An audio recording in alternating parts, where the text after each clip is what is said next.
Person of Interest is a wonderful show, and I've got a lot of great things to say about it, but as with many, if not most shows, the first season can have the potential to turn people off. In this case, largely due to its broody man syndrome, the somewhat procedural format, or a combination of the two. So, because I like fun, I've given myself a really long, giant project to make a series of in-depth guides on each of Person of Interest episodes. Let me explain. I've been due for a POI rewatch for some time, and it's such a dense piece of writing that I've wanted to write on, but so many of the details escape me, since it's been a couple years since I did a full watch. So I figured, what better way to do my rewatch than to do it with all of you, to watch the show with a more analytical eye and take it piece by piece. By the way, Twitter user Reign of Jane was kind enough to link me to the extended episode and the commentary for both it and the actual pilot, and I integrated those a little bit into my analysis here, so thank you very much.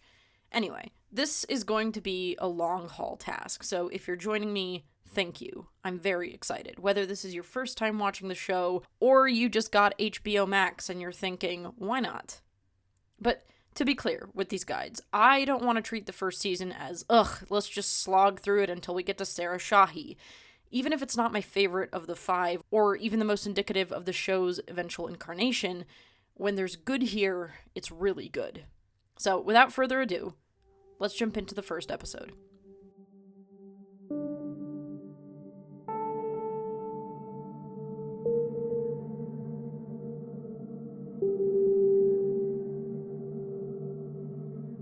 We open with a flashback and a voiceover. When you find that one person who connects you to the world, you become someone different, someone better. And cut immediately to... When that person is taken from you, what do you become then? At first glance, this is maybe an eye-roll dead girlfriend flashback trope. Babe, stop filming me.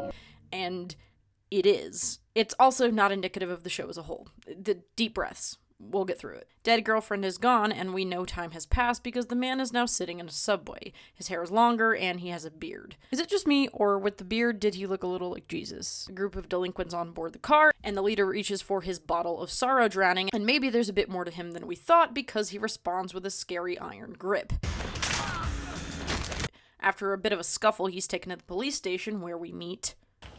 Could have done me a favor and let those guys land a couple more punches. Detective Joss Carter. She clocks him as ex-special ops and sneakily nabs his fingerprints, which match with dozens of crime scenes across the globe. What you got down there, Carter? Angel of Death?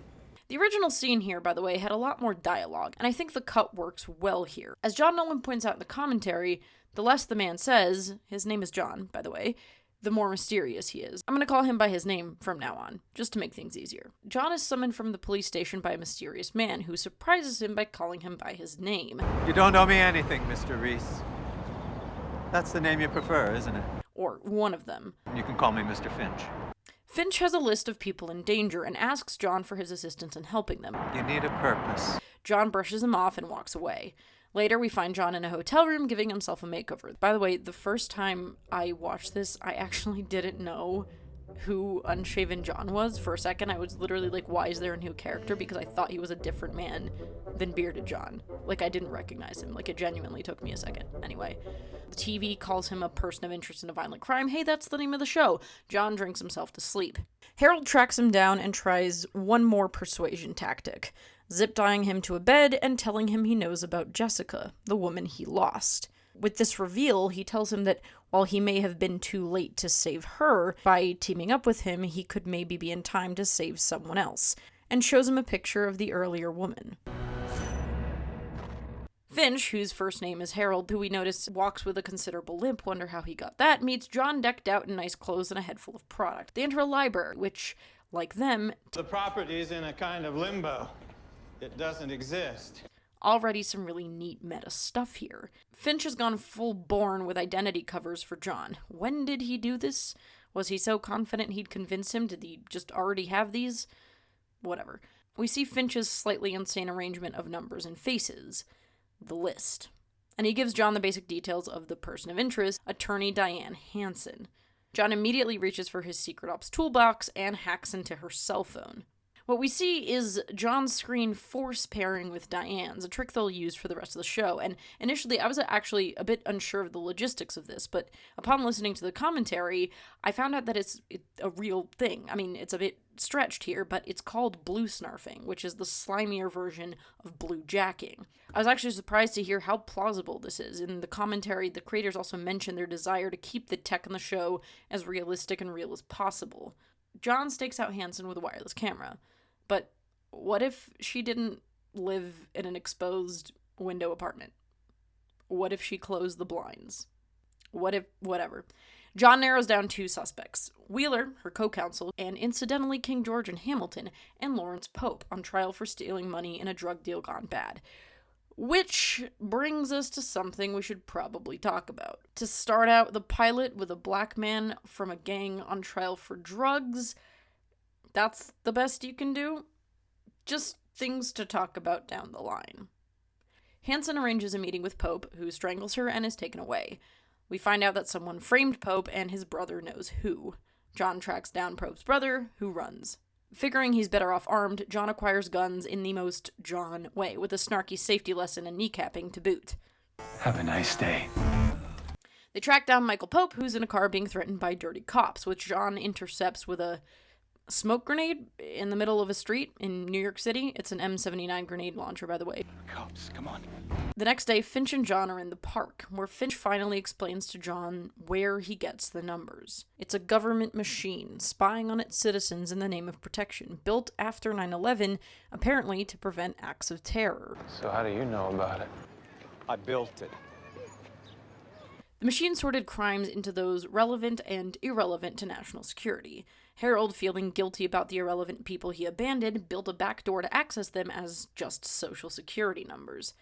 Back at the police precinct, Carter gets wind of Anton, the subway delinquent's weapon deal thwarted by one guy in a suit. They find out Pope has been killed in his cell, and they think Hansen's next. John follows Hansen to an alley, and You gonna keep me waiting, Stills? We don't have time for this. our first twist. John gets a gun pulled on him by another cop, Fusco, and is knocked out. John wakes up in the back of Fusco's car and seems to be calm enough to moralize with him, or maybe project a little. Was there a point where you knew you'd become a bad guy? John pulls some Action Man maneuvers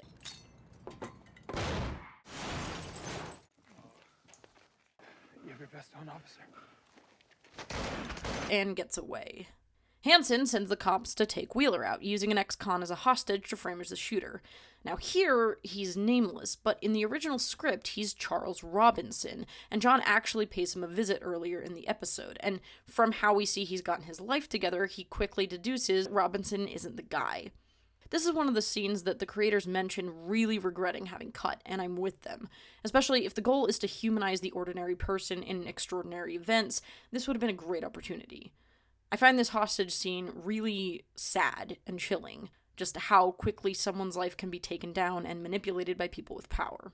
In the building, they didn't count on Wheeler being with his son, who John gives an incredibly awkward smile. I love him. Wheeler and his kid make it out. Stills, the dirty cop, threatens John I'm gonna kill your family and all your friends. and gives him an opportunity to tell us what we maybe probably already knew. I don't have any friends. I don't have any family left either. He gets some more John Wayne lines, cut to gunshots, and Stills' hostage escapes. Back in the courtroom, Hansen plays what should be an incriminating recording, and it is, for her. Take care of Wheeler tonight. Make it look clean. Stills, I'll take care of you just like I took care of Pope. In his car, Fusco has an unwelcome guest. Stills is dead and killed with Fusco's gun, the perfect blackmail for John to make Fusco his inside man. John and Finch regroup. The numbers never stop coming. Finch offers him an out to disappear, and John takes the job. In another chipper note, Finch suggests that both of them will probably end up dead following this path, something John doesn't look too bothered by. Carter drags Dirty Cop number 3 into a police car, and he tells her that he was attacked by a guy in a suit. Dude, this is New York. Guy in a suit means nothing. Sneaky Sneak John watches from a few feet away. John turns to face a street camera, which blinks at him. We zoom into the camera and pull back to reveal a gargantuan set of servers spanning multiple rooms, almost infinite. Presumably, the machine. Finally, a yellow square around John's head, and the words non-relevant to investigation. And that's it. Pilots are such weird creatures. They have to establish the world, characters, and plot momentum in 45 minutes or less if you're unlucky, enough for a new audience to have their interest piqued, but not too bloated to be overwhelming. As pilots go, this one isn't one I'd come back to over and over. It's fine. It's fine. The number of the week hits a little tropey for me, but the intro to our two main characters is solid. We get hints to both of their baggage, Let's just say you're not the only one that's lost someone. and have plenty of time to explore it in the next 22 episodes. If Finch and John are two black-clad male enigmas, Joss Carter brings such a welcome dose of warmth and charm into the mix, her no-nonsense persistence and unstoppable force to John's immovable object. And no, I don't just mean his face. I'm kidding. Love you, Jim Caviezel. So, by now we've gotten the gimmick of the show. Someone's in trouble. Are they the victim? Are they the perpetrator? There are basically 4 outcomes with this number of the week. They think it's the victim. They think it's the perp. It's the perp. Think it's the victim. It's the perp. And they think it's the perp. It's actually the victim. So, this basic little 2x2 gives each episode an inherent degree of unpredictability. One way or another, our expectations could be subverted. It's incredibly simple and incredibly effective. The victim-perpetrator duality serves 2 purposes. In the case of saving a victim, it's the classic every life matters conundrum. And in preventing a perpetrator, it's the very interesting interrogation of why people commit violent crimes. And stopping them can often be a matter more complicated than just stopping the bullet. Why do people commit violent crimes? Love? Money? Coercion? Poverty? There's always a lot to go into. Things aren't always clear-cut, and the pilot is full of things not being what they seem. John seems like a helpless homeless man, and he surprises everyone he comes in contact with. Finch and John operate as though Hansen's innocent, assuming so, and then she ends up not just being guilty, but pretty remorselessly so. Fusco is a dirty cop. He's a bad guy, but he seems to have some kind of humanity that John can speak to. The library, where they meet, was defunct, but now it's a source of power. The show's being very clear. Leave your assumptions at the door. Some tropiness aside, there's a fair amount of significant stuff here. The opening lines of the show tell us a lot about where this is going. When that person is taken from you, what do you become then? John talks about losing Jessica, this one person who connected him to the world, and losing her has clearly turned him into a shell. Human connection as a theme is a part of many stories I like, and Person of Interest is no exception. John and Finch's little Help Ordinary People project isn't just about alleviating guilt, it's one that demands they connect themselves to the world. In the commentary, either John Nolan or Greg, I couldn't tell, and I'm not going to risk being wrong, described the premise of the show as the exploration of how, quote, the right person in the right place with the right information can change everything. To take these lofty ideas about changing society and put a face to them. And more often than not, as we see here, their operation brings them suddenly and intimately into the lives of not just their numbers, but the ordinary people caught in their wake that the machine may or may not have picked up. For example, they get Hansen's number, but also end up saving 2 men, 2 black men, Michael Pope and Charles Robinson. These are 2 people that, as both minorities and victims of the incarceration system, are the kind of people that would often be left neglected. Their plight wouldn't even make it on the machine's radar when they're seen as mere collateral from the people that are hurting them. John may have cut himself off after losing Jessica, but in this job, Finch is basically asking him to reconnect to the world, and maybe that's part of the purpose he was talking about. And that purpose, to be real and to be healthy, should come from being connected to more than just one person. As a first entry, this is also a trial run for the guides and for me, so it's probably a good time to introduce generally the structure of these guides that I want to go into. I don't want them to just be a summary and review. I want to dig into the ideas that were given. And one of the tools I want to use is the lens of absurdist philosophy. So, by now, I've mentioned a few times how Person of Interest reminds me of another show, which is either a fun little reference, or, if you don't know what I'm talking about, confusing and annoying. The show is Angel the Series, a slightly lesser known, but often comparably good spin-off of Buffy the Vampire Slayer.